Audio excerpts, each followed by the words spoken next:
One of the things I've been meditating on this Christmas season is how unspectacular the things of God usually start, how some of the most amazing things He has done have started off very unspectacularly, just like Christ's birth.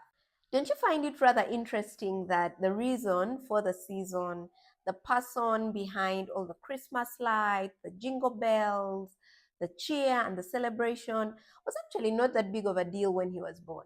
Physically speaking, of course, he had such an ordinary birth, actually a little far from ordinary, or a little worse than ordinary, because he was born in a manger.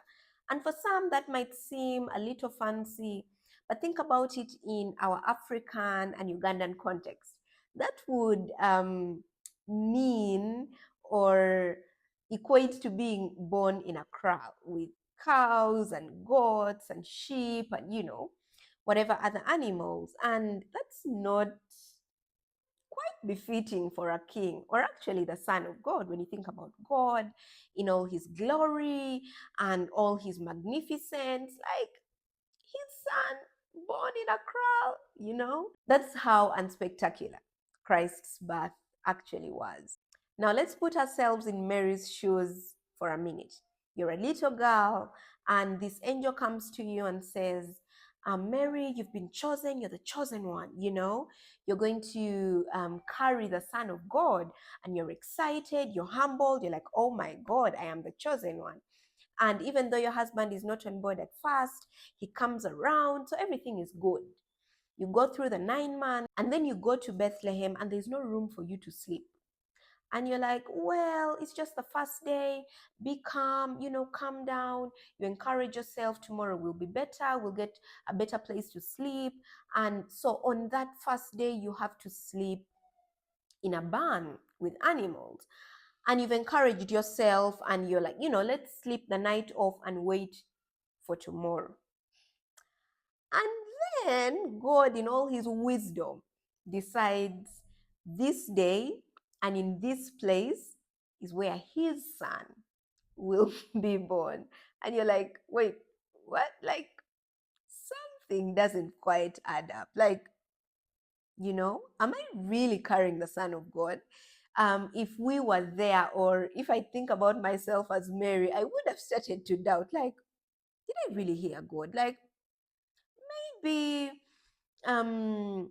I convinced myself, maybe this was just an imagination, maybe it was a dream, maybe I watched so many movies, maybe, maybe 1,000 things, because it doesn't make sense that the Son of God is being born in a manger, in a barn. Like, how? How? Like, how really, And this is how beginnings are for some of us. We start out doing things, and it's not intriguing, nothing special. We have such huge expectations because we have the word of God, and the Lord calls you and says, I've called you to do A, B, C, D, E, F, G. And you set out to do it, and the beginning is not quite like you expected. And many of us give up. Many of us give in to the doubt, wondering, is this really God? Because if it's God, how does it start out like this? The thing I'm learning is that it can actually start out very ordinary, and God will still be in it. You could start off your business, not attract any customers, not intrigue anyone, have nothing special going on, and yet it doesn't change the fact that God has called you.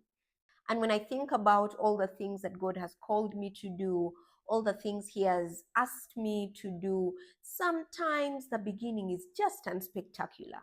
And along the way, I will usually start to say, like, did I really hear God when he said I should set out and do this? Was he really serious? Or maybe I put my own emotions and all this into the picture because it doesn't feel like God. Usually because it's not as grand and as spectacular as we imagine or we expect. But I'm learning that it can actually be very unspectacular in the beginning, and it will still be 100% God. Mine is to hold on to one promise. He who began this amazing work in me will bring it to accomplishment. And I'm sharing this because as we step into the new year, many of us are going to start out to do new things. Whether it's step into a new role, move to a new place, start a new business, start a new venture, and the beginning might seem unspectacular. But I want to encourage you and remind you that just because the beginning seems unspectacular does not mean God has not called you to do that thing. Does not mean God has not sent you to that place. Yes, the beginning might seem unspectacular, but God is still in it.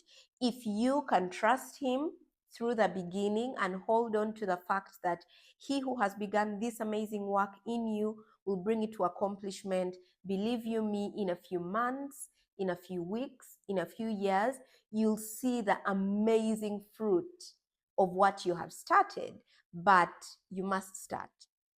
You must start and have the courage and the patience to go through that unspectacular season, that unspectacular beginning. I feel like I've said quite a lot, but if you can remember two things: one, sometimes the most amazing things that the Lord does start off very unspectacularly.